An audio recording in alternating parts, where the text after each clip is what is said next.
Only I came to my husband's funeral. Not our son Michael, not our daughter Jennifer, not a single grandchild except one.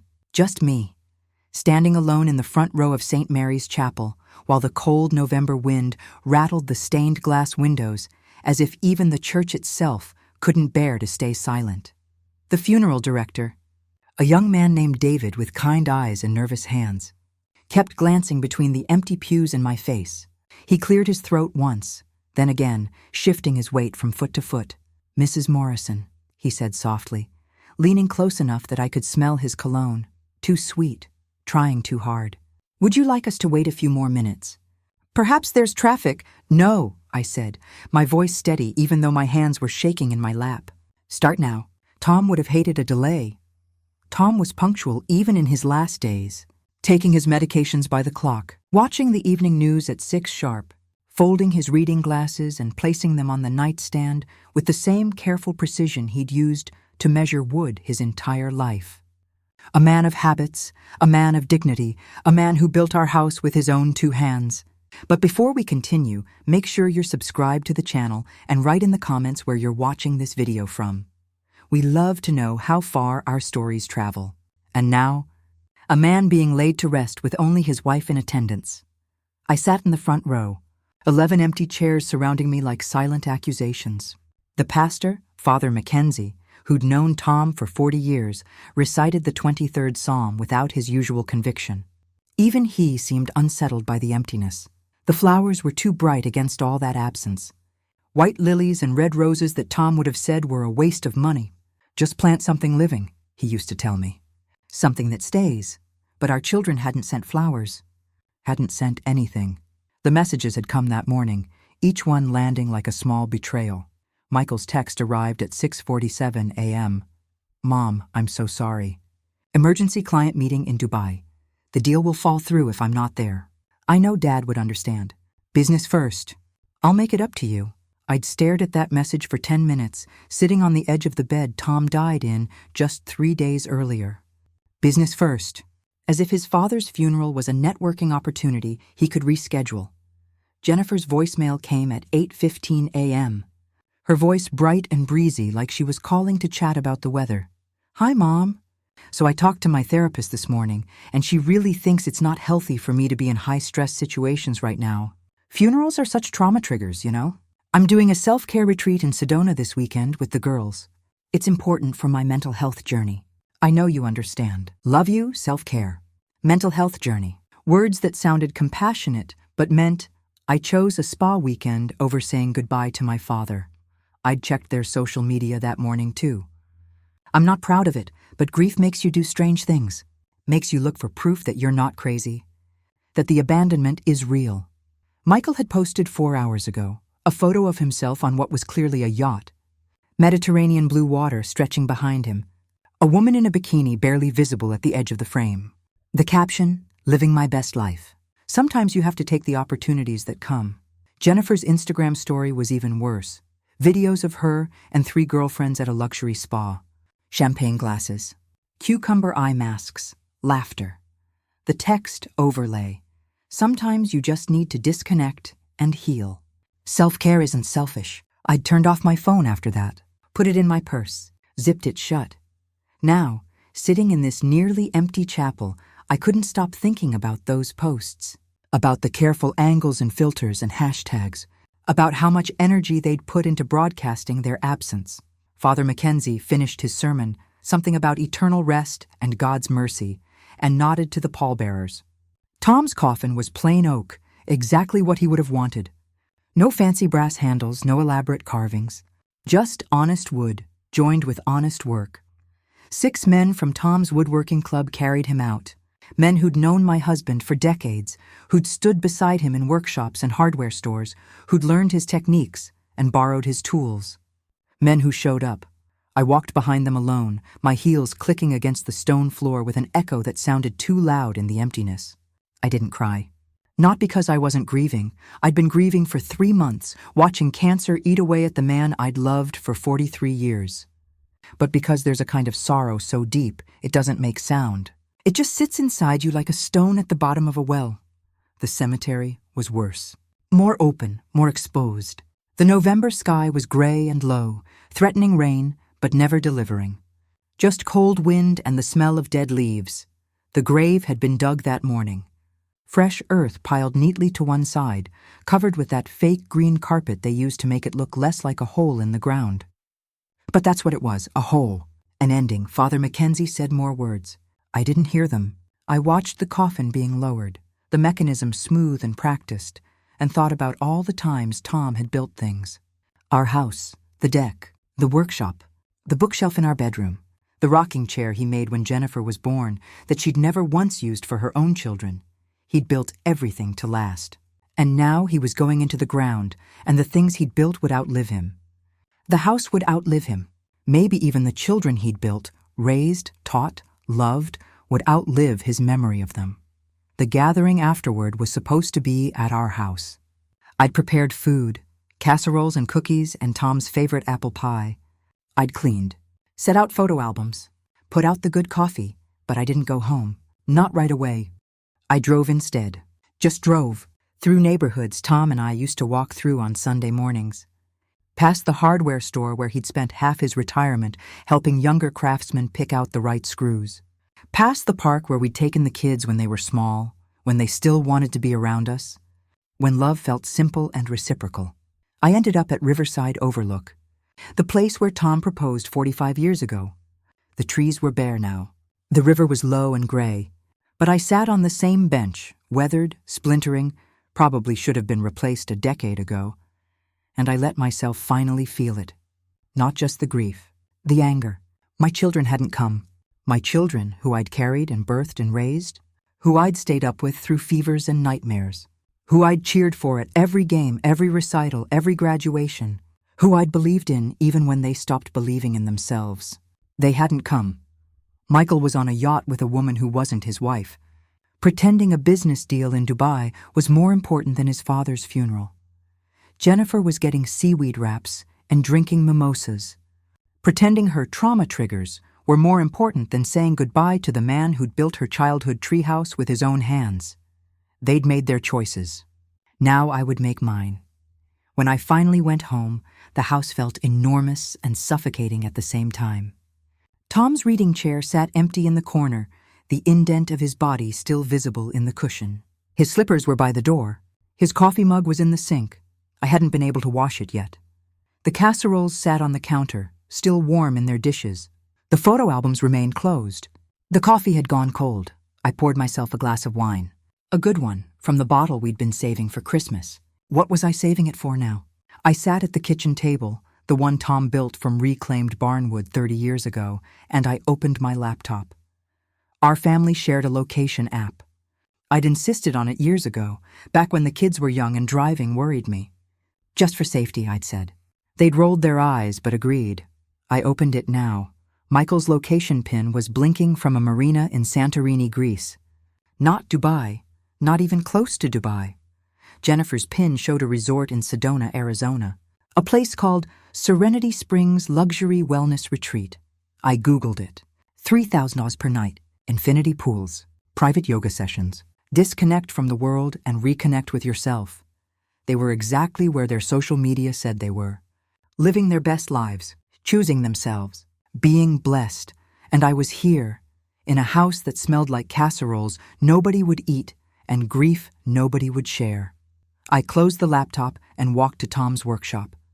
He'd spent his last good months out here when he could still walk, still hold tools. The space smelled like sawdust and linseed oil, like him. I sat in his chair and looked around. Projects in various states of completion. A birdhouse for a neighbor's grandson, a cutting board for the church fundraiser, and in the corner, covered with a sheet, something larger. I pulled the sheet off. It was a cradle. Small, perfect, crafted with the kind of love that takes time. A note was taped to the side in Tom's shaky handwriting, "For when Lucas becomes a father," made with the wood from our old apple tree, the one the kids used to climb. Lucas, our grandson, Michael's son, 21 years old, studying architecture at State, the only one who'd come to the funeral. He'd driven 6 hours from college, arriving just as the service started. He'd slipped into the back pew not wanting to draw attention, but I'd seen him. And after at the cemetery, he'd stood beside me, Hadn't said much. Just stood there, present, real. "I'm sorry, Grandma," he'd whispered as we walked back to the cars. "I didn't know until yesterday. Dad didn't tell me Grandpa died. I saw it on your Facebook post. Michael hadn't even told his own son. I'd hugged Lucas tight, breathing in his clean laundry smell, feeling his solid presence. "Thank you for coming," I'd said. "Your grandfather would have been so glad." "I loved him," Lucas had said simply. And I'd believed him because he was there, proving it. I sat in Tom's workshop for a long time, holding that note, looking at that cradle. Then I stood up, walked back to the house, and pulled out the filing cabinet in the hallway. Tom had labeled the drawers in his careful block print: taxes, house, family. I opened the family drawer. Inside were folders. Years and years of folders. I'd kept every receipt, every bank statement, every record of money we'd given to our children. Not out of spite or paranoia. Just because I was a teacher. I kept records.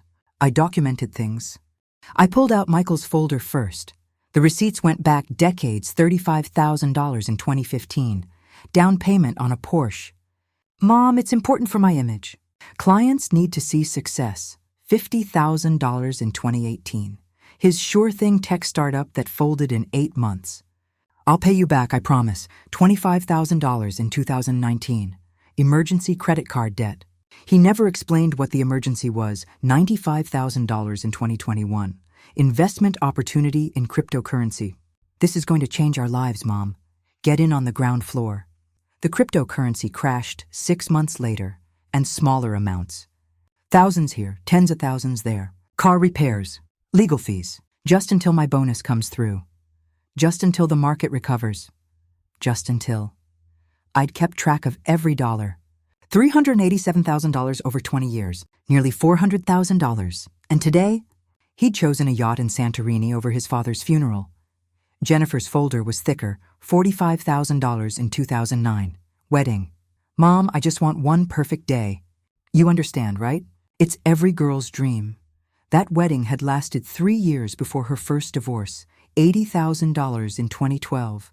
Down payment on her first house. "I can't raise kids in an apartment, Mom.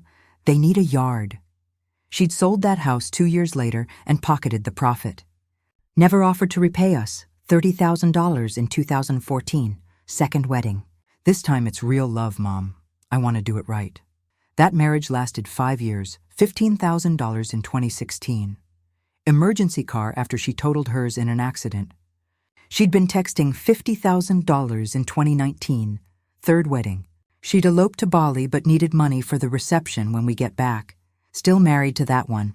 He was a real estate developer. They did very well for themselves now, and scattered through the years, bailouts, rescue missions. "Can you just cover this until—" "I'm short this month. The kids need. My therapist says I deserve $412,000 over 20 years. Nearly $500,000. And today she'd chosen a spa in Sedona over her father's funeral. I spread the receipts out on the kitchen table. Decades of paper. Decades of giving. Decades of believing that if I just helped enough, loved enough, sacrificed enough, my children would become the people Tom and I had tried to raise them to be. Generous, present, grateful. They'd become none of those things. I poured another glass of wine. Sat down. Looked at the evidence of my own enabling. Tom had tried to tell me, gently, because he loved me and knew I loved them. "Ellie," he'd said last year, when Michael asked for another $50,000 for another opportunity. "When are you going to let them stand on their own?" "I'm helping," I'd said. "That's what parents do." "No," he'd replied, his voice thin from the cancer already eating him from the inside. "What parents do is teach their kids to stand up. You're teaching them to hold out their hands." I'd been angry then. Hurt. How dare he suggest I was bad at being a mother? But he'd been right. He was always right about people. He saw them clearly, without my wishful thinking, without my desperate need to believe my children were good, because if they weren't, what did that say about me? I pulled out my phone and called Gerald Patterson, our estate lawyer. Tom and I had used him for 40 years. He'd handled our wills, the deed to the house, the trust we'd set up years ago. It was nearly midnight, but I didn't care. It went to voicemail, his voice professional and calm. "You've reached Gerald Patterson. Please leave..." Gerald, it's Eleanor Morrison, I said. My voice didn't shake. It should have. I need to revise my will, urgently. I need to see you first thing Monday morning. It's important. It can't wait. I ended the call. Then I sat in the quiet of the house Tom built, surrounded by the ghosts of family dinners and Christmas mornings and first days of school. When this house had been full of laughter and promise, when I'd believed love was enough, I picked up one of the photo albums I'd set out for the gathering that never happened, opened it to a random page, Michael at 7, holding up a wooden car Tom had helped him build. His face bright with pride. Jennifer at 9, in the treehouse Tom spent a month constructing, her smile so big it barely fit on her small face, both of them at 12 and 15, standing in front of the house on moving day. Tom's arm around me. We looked tired but happy. We'd done it. Built something. Made something. We were a family. I closed the album. That family didn't exist anymore. Maybe it never had. Maybe I'd just been so good at pretending, so desperate to believe, that I'd made myself blind. But Tom had seen. Even at the end, wasting away in our bedroom, his body betraying him but his mind still sharp, he'd seen. I found his journal in his nightstand, the one he'd kept during his illness. I'd been too afraid to read it before. Too afraid of his pain, his fear, his private thoughts about dying. Now I opened it. Most of the entries were short. Notes about pain levels, thoughts about projects he'd never finish, memories of our early years, love notes to me that made my eyes burn. But there were other entries too, about the kids. April 3rd, called Michael to tell him about the diagnosis. He said he'd visit soon. That was 3 weeks ago. He hasn't called back. May 17th, Jennifer came by. Stayed 10 minutes. Took 3 photos for Instagram. Left when her phone rang. Important call, she said. I heard her laughing in the driveway. June 22nd. Asked both kids if they could come for my birthday. Michael. Busy with a client. Jennifer. That's not my vibe right now. Ellie made a cake anyway. We ate it with Lucas. He drove 6 hours just to spend the day. That boy has his great-grandfather's heart. August 9th. Lucas called to ask my advice on a school project. Spent an hour on the phone talking about architecture and integrity and building things that last. When I hung up, I cried. Not from pain, from gratitude, that at least one of them got it. September 28th. Told Ellie we should change the will. Give everything to Lucas. She won't hear it. She still believes they'll change. I don't have the heart to tell her. People don't change. They just become more of what they already are. October 15th. I'm dying. I know it. Weeks, maybe days. Called both kids.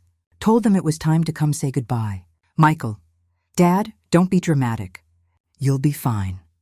Jennifer. I can't handle heavy energy right now. I didn't tell Ellie what they said. It would break her.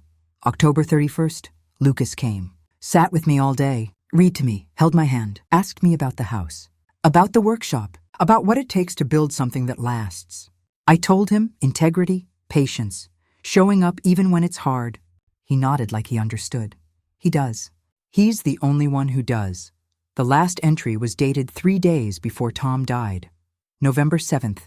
Ellie, if you're reading this after I'm gone, know this. I love our children. But love doesn't mean being blind. You gave them everything. They gave you nothing back. Don't spend your last years waiting for them to become people they'll never be. Give what's left to Lucas. He's earned it. He's the only one who showed up. Showing up matters. It's the only thing that does. I love you. Build something new. You're not done yet. I read that entry 3 times. Then I closed the journal, held it against my chest and let myself cry. Not quiet tears. Not dignified tears. Big, ugly, gasping sobs that shook my whole body. Tom had known. He'd seen what I couldn't, or what I refused to see, and he died hoping I'd be strong enough to do what he couldn't bring himself to do. What he'd protected me from having to do while he was alive. I cried until there was nothing left, until my eyes were swollen and my throat was raw. Then I washed my face, made a cup of tea, and sat back down at the kitchen table. I looked at the receipts, looked at Tom's journal, looked at my phone with its location pins showing exactly where my children had chosen to be, and I knew what I had to do. On Monday morning, I would go to Gerald's office. I would revise the will. I would remove Michael and Jennifer entirely. Everything. The house Tom built, the savings we'd accumulated, the workshop full of tools, the trust we'd set up, all of it would go to Lucas. The only one who showed up. The only one who deserved it. I put everything back in the filing cabinet except Tom's journal. That I kept on my nightstand. A reminder. A permission slip from the man who loved me most.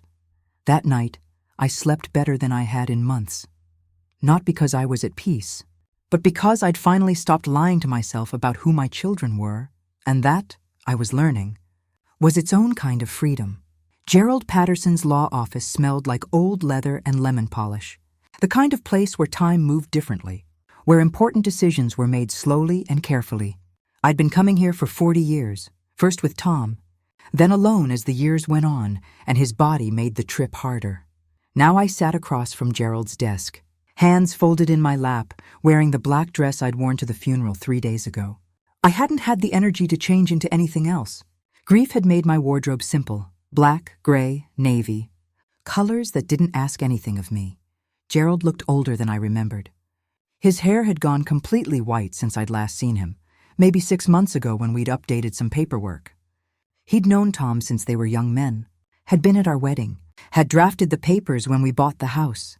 "Eleanor," he said gently, closing the door behind me. "I'm so sorry about Tom. I wanted to come to the service, but I was in Chicago with my daughter." "I sent flowers, I know," I said. "Thank you." The lilies were beautiful. He sat down behind his desk, the leather chair creaking under his weight. "Your message said this was urgent." "It is." I pulled the manila folder from my bag, the one I'd prepared Sunday night, unable to sleep, organizing decades of receipts into chronological order. The evidence of my own willful blindness, neatly paper-clipped and labeled. "I want to revise my will," I said. "I want Michael and Jennifer removed entirely. Everything goes to Lucas." Gerald's expression didn't change, but I saw his jaw tighten slightly. He'd known my children their whole lives, had probably seen this coming long before I had. "That's a significant change," he said carefully. "Are you certain this is what you want?" "Sometimes, in the immediate aftermath of loss, we make decisions we later regret. I'm certain." He waited, giving me space to continue. I opened the folder and placed it on his desk. "I'd like you to look at something first." He pulled the folder closer and began reading. The first receipt, then the second. His eyebrows rose slightly as he continued through the pages. 10 years of receipts, then 20, then more. When he finally looked up, his expression was one I'd never seen on his face before. Not quite anger, not quite pity. Something harder. "How much?" he asked quietly. "Michael, $387,000 over 20 years. Jennifer, $412,000. Nearly $800,000 total." Gerald let out a long breath and sat back in his chair. "And they didn't come to Tom's funeral. Michael was on a yacht in Santorini. Posted photos. Called it living his best life. I pulled out my phone and showed him the screenshot I'd saved. He told me he was in Dubai. Emergency client meeting." Gerald looked at the photo for a long moment. "A man on a yacht with a woman in a bikini, drinks, sunset. And Jennifer?" he asked. I showed him the next screenshot. The spa, the champagne, the cucumber masks, the caption about self-care and trauma triggers. "She told me funerals were bad for her mental health," I said. Gerald closed his eyes briefly, as if absorbing a physical blow. When he opened them, he was no longer the gentle family friend. He was the lawyer. "All right," he said. "Let's do this properly. You want everything to go to Lucas. That includes the house, the savings accounts, Tom's life insurance payout, the workshop and tools, correct?" "Yes, everything. And you understand that if you do this, Michael and Jennifer will likely contest. They'll argue undue influence, diminished capacity, whatever their lawyers tell them to argue. I'm 65 years old, Gerald. I have all my faculties. I'm a retired English teacher with no history of mental illness or cognitive decline. I'm making this decision of sound mind after careful consideration. I know that. But they'll try anyway. Let them try. I want the will ironclad. I want it structured, so even if they throw money at lawyers, they can't break it." Gerald nodded slowly. "We can do that. We'll create an irrevocable trust for Lucas. He won't have full access until he's 25. He glanced at me. "He's 21 now, correct?" "Yes. So in 4 years, he'll have full control. Until then, the trust can only be used for education, housing, medical expenses, and what we'll call reasonable living expenses. He'll have a trustee, someone who can approve disbursements. Would you like me to serve as trustee? Yes, I trust you. The house will transfer to the trust as well. Lucas can live there, but he can't sell it until he's 25. That protects it from anyone who might try to pressure him.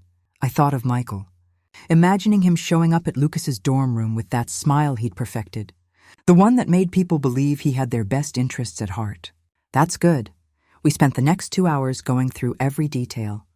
Every account, every asset, Tom's pension, the small investment portfolio we'd built over decades of careful saving, the truck Tom had restored, even the furniture he'd built with his own hands, every piece cataloged, every piece going to Lucas. There's one more thing, I said, as we neared the end. I pulled out Tom's journal and opened it to the last entry. I'd like this included in the file, as evidence of Tom's wishes. He wanted this too. Gerald read the entry slowly. When he finished, he took off his glasses and rubbed his eyes. Eleanor, I've been doing this for 40 years. I've seen families torn apart by money, by grudges, by stupidity. But this, he gestured at the journal, at the receipts. This is something else. This is children who forgot what their parents were for. They remembered when they needed money. That's not family. That's a transaction. He made a copy of Tom's journal entry and placed it carefully in the file. This will be part of the record. If they contest, this shows clear intent from both of you. It's powerful. When everything was signed and notarized, Gerald walked me to the door. Eleanor, he said, I think you're doing the right thing. I think Tom would be proud. I hope so. Lucas is a good kid. I met him at your anniversary party 2 years ago.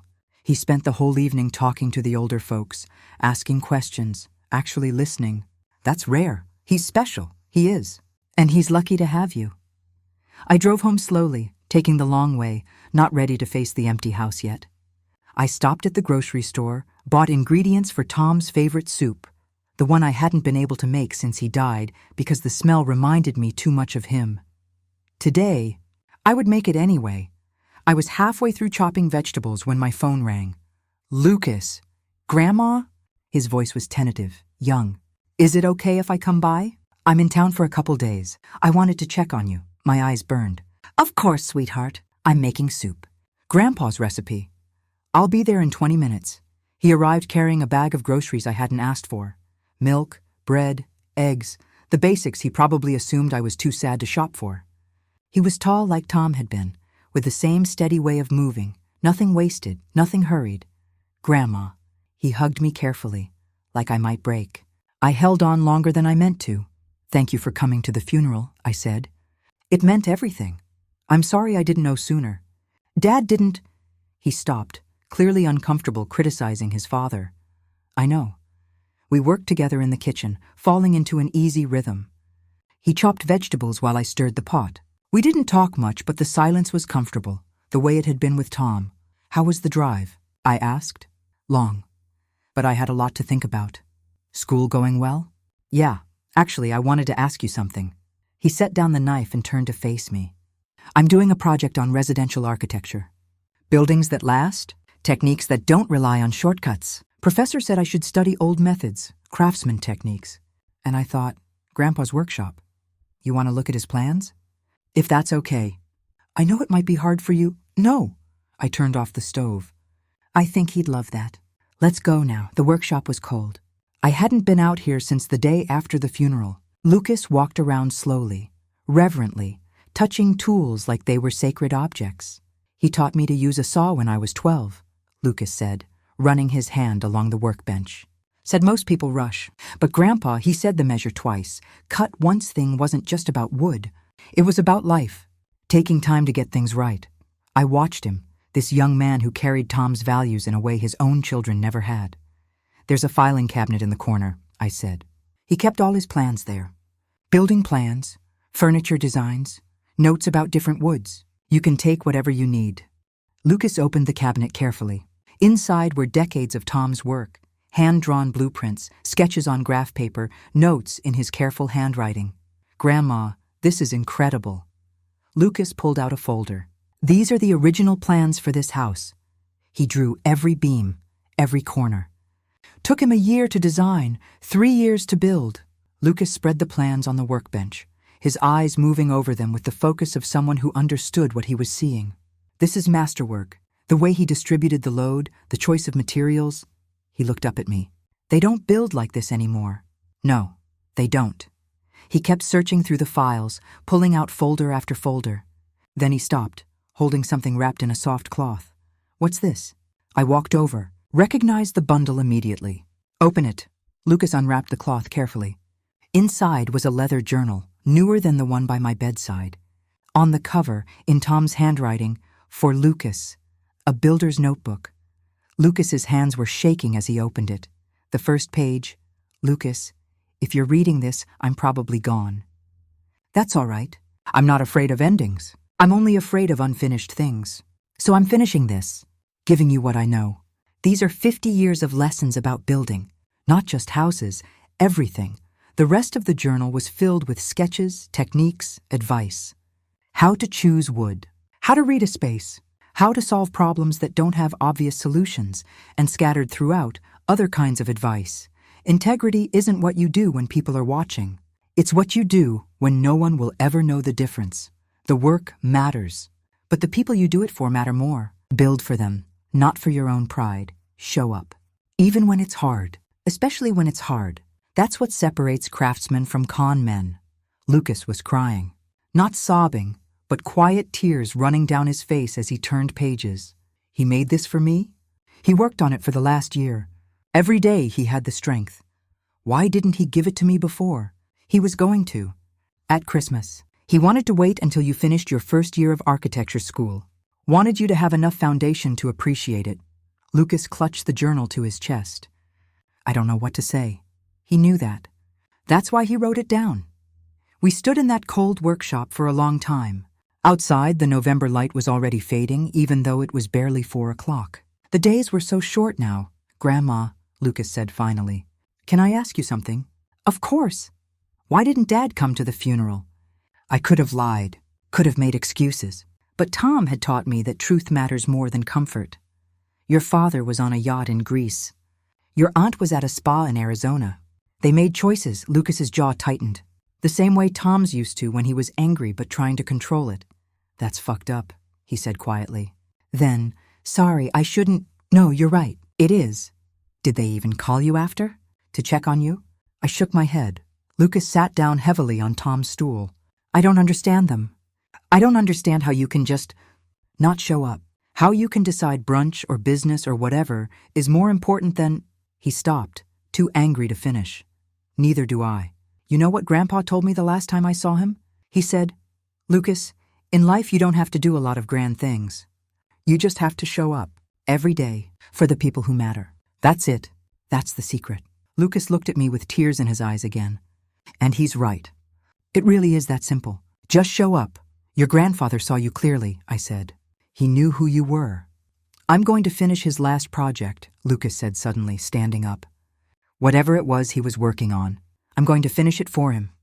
I walked to the far corner of the workshop and pulled the sheet off the structure Tom had been building before he got too sick to work. It was a house addition. A sunroom. 2 walls already framed, windows measured and marked, detailed notes about the foundation, the roof pitch, the way the light would move through the space. He was building this for you, I said. He wanted you to have a place to sit and read in the mornings. Said the kitchen didn't get enough light. Lucas ran his hand along the framing. This is beautiful. And it's almost done. Just needs the windows, the roof, some finishing work. He ran out of time. Then I'll finish it. If you'll let me? Lucas, you're in school. You can't... I can take a semester off. Or maybe work on it during breaks and summers. Grandma, please, let me do this for him. For you. I looked at this young man, so eager to build something that mattered, to finish what Tom started. And I thought about the conversation I'd had with Gerald that morning, about the trust that was already in motion, about the legacy that would go to Lucas because he was the only one who deserved it. Yes, I said. Let's finish it together. That night, after Lucas left, I sat in the living room with a cup of tea and Tom's journal open on my lap. My phone buzzed. A text from an unknown number, but I recognized the pattern. Michael texting from a different phone. Probably thought I'd blocked his regular number. Mom, we need to talk. I heard you went to see Gerald. This is crazy. You're not thinking clearly. Call me, I deleted it. Another text. this time from Jennifer's number. "Mother, I don't know what you think you're doing, but you need to stop. Gerald's secretary told my friend's mother you were changing the will. This is not okay. We're your children. Call me immediately." I turned off my phone. They'd found out. Probably through some gossip chain, some friend of a friend who worked at the law firm. Small-town connections working against them for once. Good. Let them panic. Let them scramble. Let them experience what it felt like to realize you'd been counting on something that was about to disappear. I opened Tom's journal to a random page and read, "Eleanor keeps saying the kids will grow up, become responsible, start caring about something other than themselves. I don't have the heart to tell her.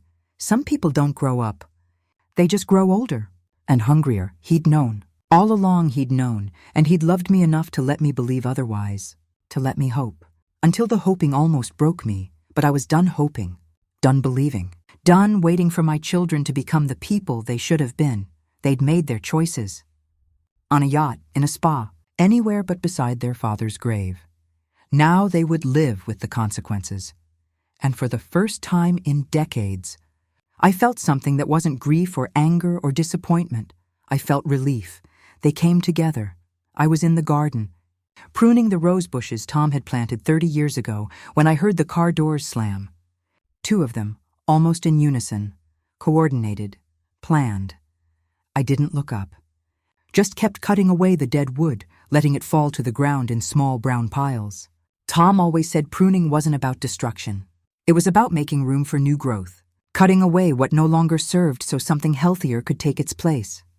"Mother," Jennifer's voice, sharp, not the breathy therapeutic tone she used in her wellness videos. This was harder, angrier. I set down the pruning shears and turned slowly. They stood side by side at the edge of the garden, Michael in an expensive suit that probably cost more than my monthly grocery budget, Jennifer in athleisure that somehow looked formal. Designer yoga pants and a cashmere wrap, both of them wearing sunglasses even though the sky was overcast. "Hello," I said calmly. "We need to talk," Michael said. Not a question, a demand. "All right. Would you like to come inside?" They followed me into the house, their footsteps loud on the hardwood floors Tom had laid himself. I didn't offer them tea, didn't ask them to sit, just stood in the kitchen, still wearing my gardening gloves, and waited. Michael pulled off his sunglasses first. His eyes were hard. "What the hell are you doing?" "You'll need to be more specific." "The will, Mother." Gerald's secretary told someone who told someone else who called Jennifer. "You're cutting us out completely?" "Yes." The single word hung in the air like smoke. Jennifer's face flushed red.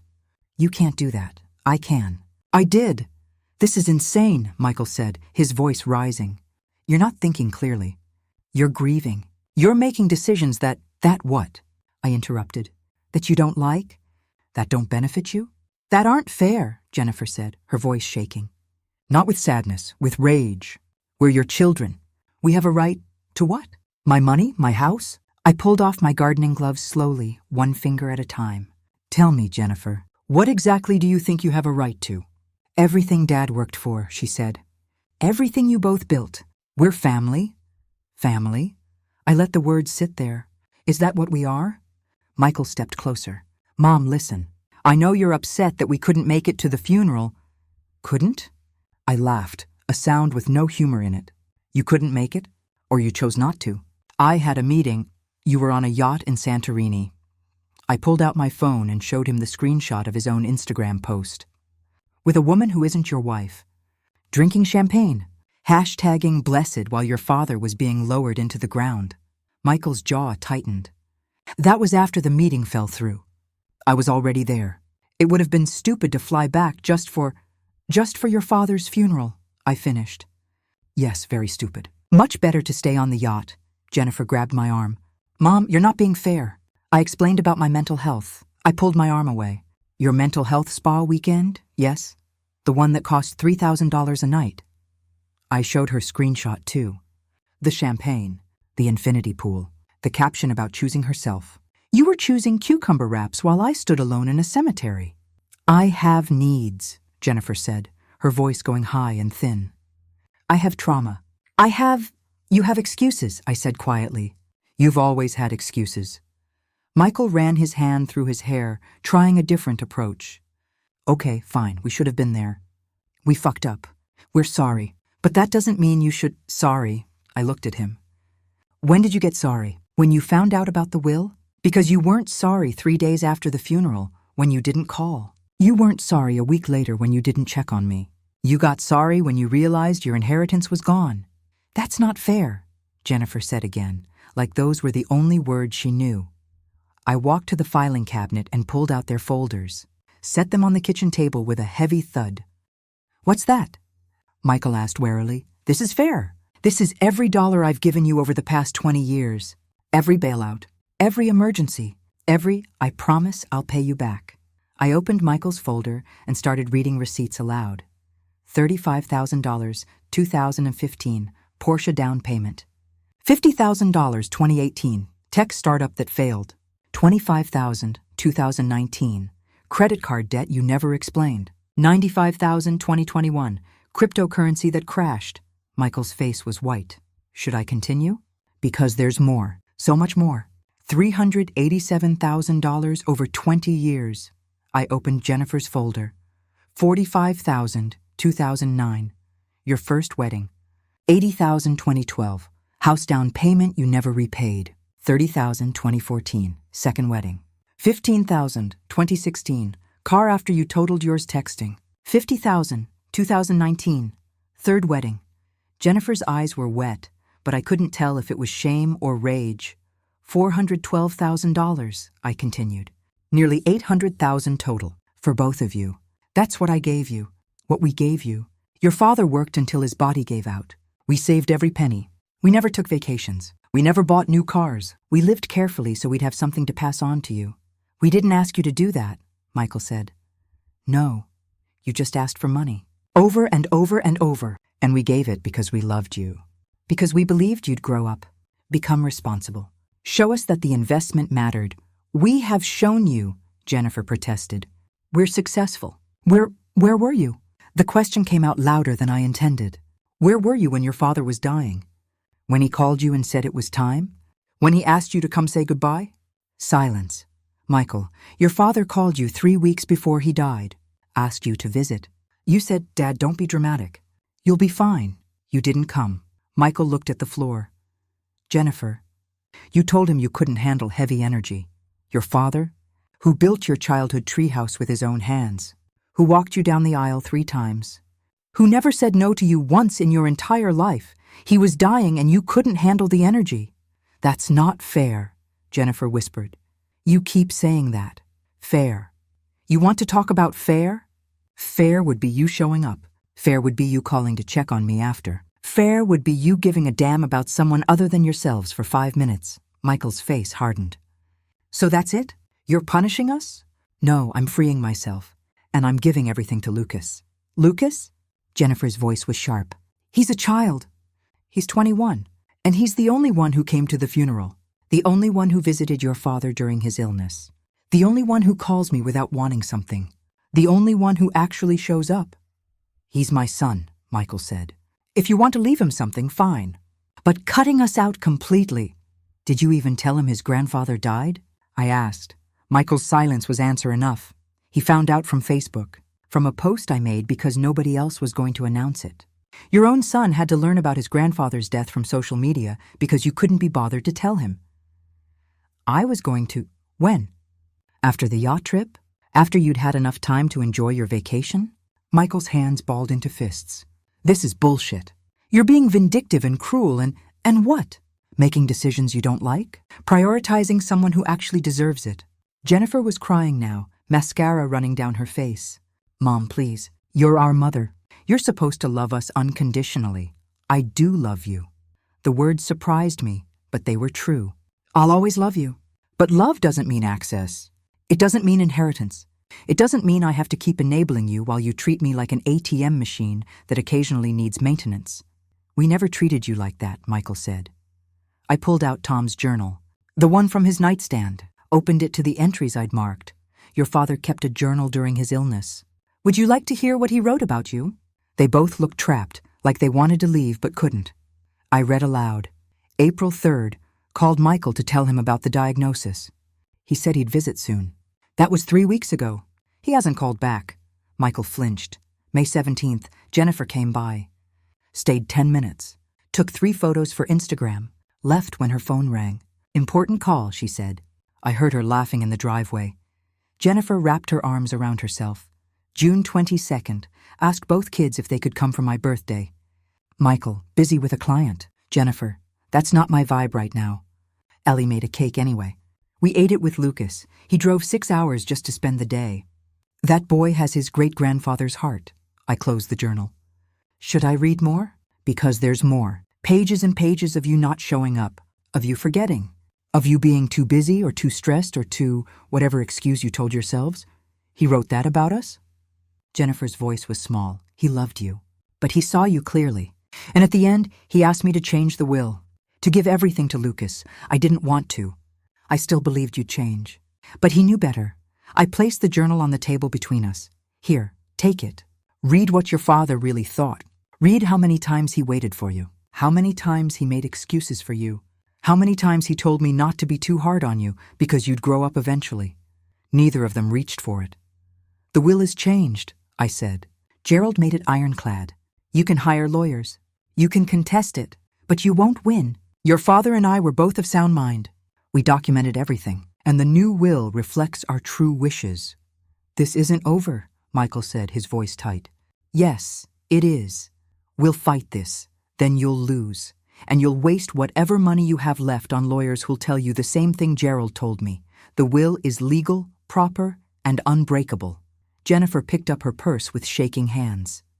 I can't believe you're doing this. I can't believe you didn't come to your father's funeral. They left without another word. I watched through the window as they stood by their cars arguing, their voices rising and falling. Michael threw his sunglasses on the ground. Jennifer got in her car and sat there, crying. I didn't feel victorious, didn't feel cruel, just empty, like I'd finally put down a weight I'd been carrying so long I'd forgotten it was there. I picked up Tom's journal and walked to his workshop. Lucas was there, measuring the sunroom frame, making notes in the builder's notebook Tom had left him. He looked up when I entered. Was that my dad and Aunt Jen? Yes. They didn't look happy. They're not. I told them about the will. Lucas set down his measuring tape. Grandma, are you sure about this? I don't want to cause problems between you and you didn't cause anything. They did, by choosing everything else over their father, over me. He nodded slowly. Dad called last night, yelled at me, said I was turning you against them, said I was manipulating you. My heart clenched. What did you say?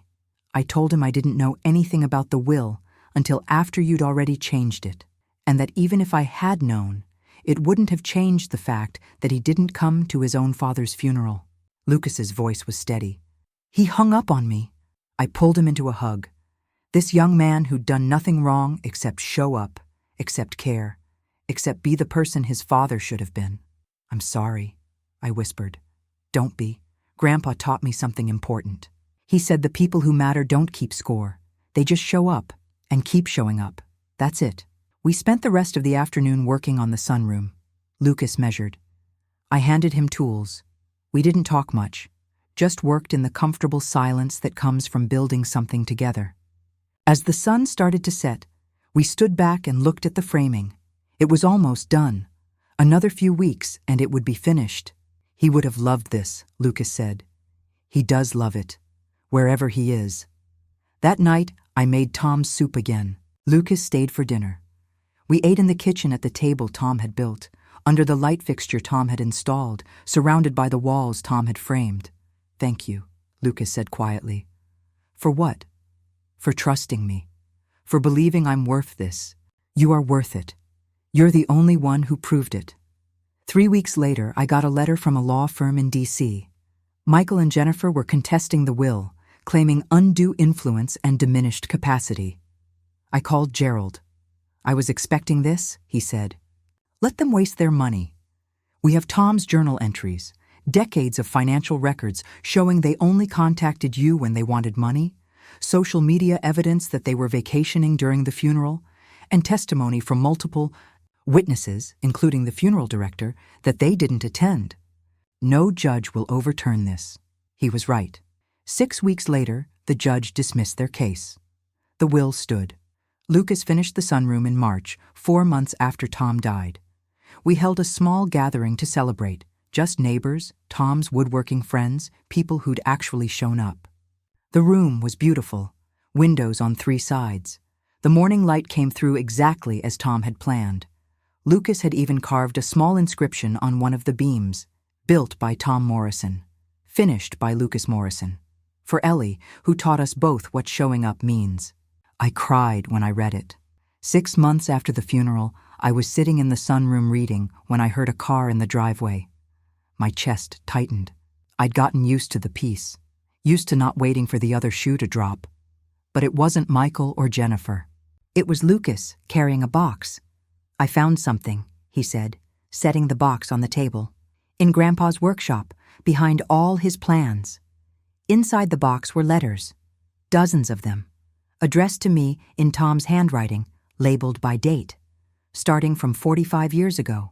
"What are these?" "Love letters, I think." He never sent them, just wrote them and saved them. I opened one at random, dated from 1983, "My darling Ellie, today you taught our son to ride a bike.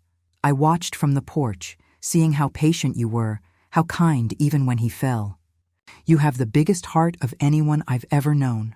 Sometimes I worry people will take advantage of that. But then I remember, your kindness isn't weakness, it's strength. And someday, when you need to, you'll know how to take that strength back. I love you. Tom." I opened another from 2019. "Ellie, I'm dying, and we both know it. I'm not afraid for myself. I'm afraid for you. Afraid you'll keep giving even after I'm gone. Afraid the kids will bleed you dry. Afraid you'll mistake their taking for your obligation. Please, my love, when I'm gone, remember, you don't owe them your whole life. You've already given enough, more than enough. Give what's left to someone who deserves it. To Lucas, to yourself. Build something new. You're not done yet. I love you. Always." Tom. I read through the entire box. 45 years of Tom loving me, seeing me, knowing me better than I knew myself. Lucas sat quietly while I read, not interrupting, just being present. When I finished, I looked at him through tears. "Thank you for finding these. They were meant for you. They were always for me. I just needed time to be ready to read them." That evening, I did something I hadn't done since Tom died. I put on music, his favorite jazz, and I danced. Alone in the sunroom he'd designed, the one Lucas had finished, I danced. Not well, not long, but enough. Enough to remember that grief isn't the end of life. It's just a different beginning. A year after the funeral, I went to the cemetery. Not alone this time. Lucas came with me. We brought flowers, roses from the bushes Tom had planted, the ones I'd pruned back to make room for new growth. They'd bloomed again this spring, red and beautiful and alive.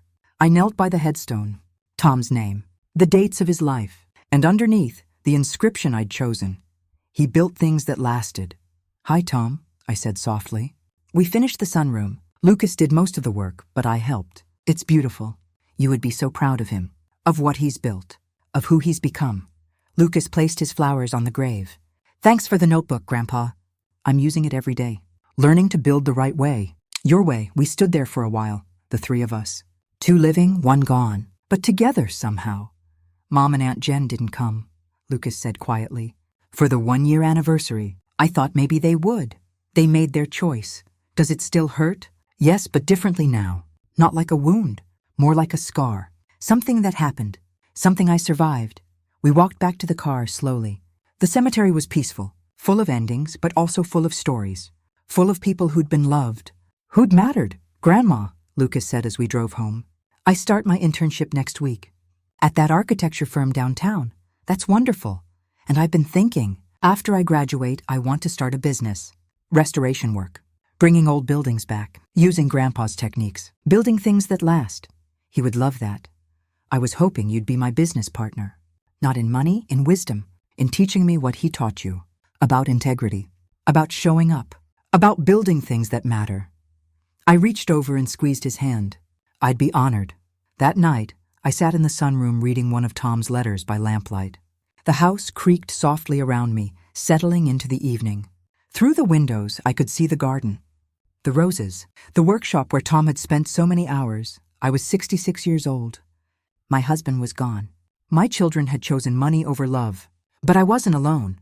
I had Lucas, I had this house. I had memories that mattered and a future that was mine to build. I opened my journal, the one I'd started keeping after Tom died, and wrote, "Today marks 1 year since I buried my husband alone.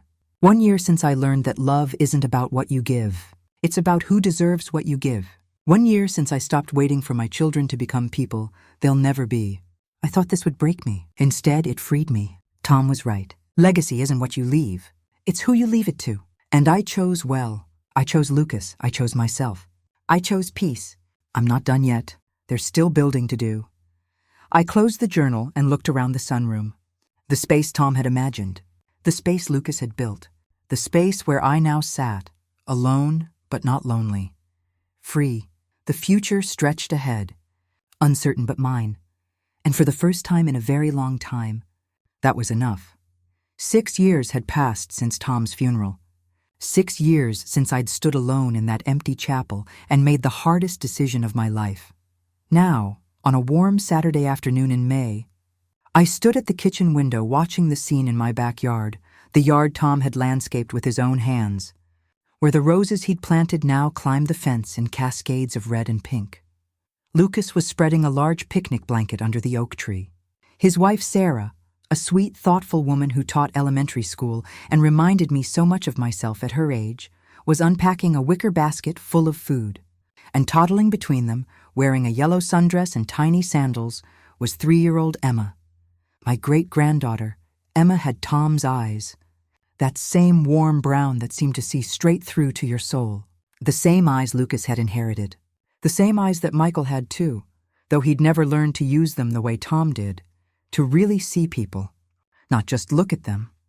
I carried out a pitcher of lemonade and a plate of cookies I'd baked that morning. Emma spotted me immediately and came running, her little legs pumping, arms outstretched. "Gigi," she squealed, her version of great-grandma that had stuck from the moment she started talking.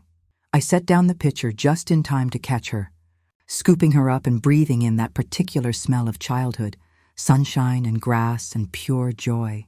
"Hello? My darling girl," I said, kissing her soft cheek. "Are you helping Mommy and Daddy with the picnic?" "I pick flowers!" She pointed at a small bouquet of dandelions clutched in her fist, already wilting but precious. "Those are beautiful. Should we put them in water?" She nodded enthusiastically. Sarah smiled at me as I approached, taking the lemonade. "Eleanor, you didn't have to bring anything." "We've got plenty." I wanted to. "Besides, these are Tom's recipe." I held up the cookies. "Oatmeal raisin. He used to make them every Sunday. The famous Sunday cookies," Lucas said, grinning. "Emma's been asking about them all week." We settled onto the blanket, Emma immediately climbing into my lap, already reaching for a cookie. I broke off a small piece for her and watched her face light up as she tasted it. "Good?" I asked. "So good, Gigi." Sarah began unpacking sandwiches and fruit, setting everything out with the careful attention of someone who understood that meals were about more than just food. They were about gathering, about being present. "How's the Morrison Restoration Project going?" I asked Lucas. He'd started his business 3 years ago, specializing in historic home restoration, and it had taken off faster than any of us expected. "Really well," he said, his eyes bright with enthusiasm. "We just got contracted to restore the old Carnegie Library downtown. It's a massive project, 18 months at least. But Grandma, the craftsmanship in that building, the woodwork, the stone masonry, it's exactly the kind of work Grandpa would have loved. He would have been so proud of you." "I use his notebook every single day," Lucas said. "Every technique, every lesson. It's like he's still teaching me." Emma wiggled out of my lap and toddled over to her toy basket near the flower beds, a basket Lucas had built himself, using Tom's tools, following Tom's methods. She pulled out a small wooden truck, also handmade by her father. "Truck. Daddy. You make truck." "I did make that truck," Lucas called back. "Just like great-grandpa Tom taught me." Sarah poured lemonade into plastic cups, handing one to me. "Emma's obsessed with that truck. She takes it everywhere. Last week she tried to bring it into the bathtub." We all laughed, the sound floating up into the spring air, mingling with birdsong and the rustle of leaves.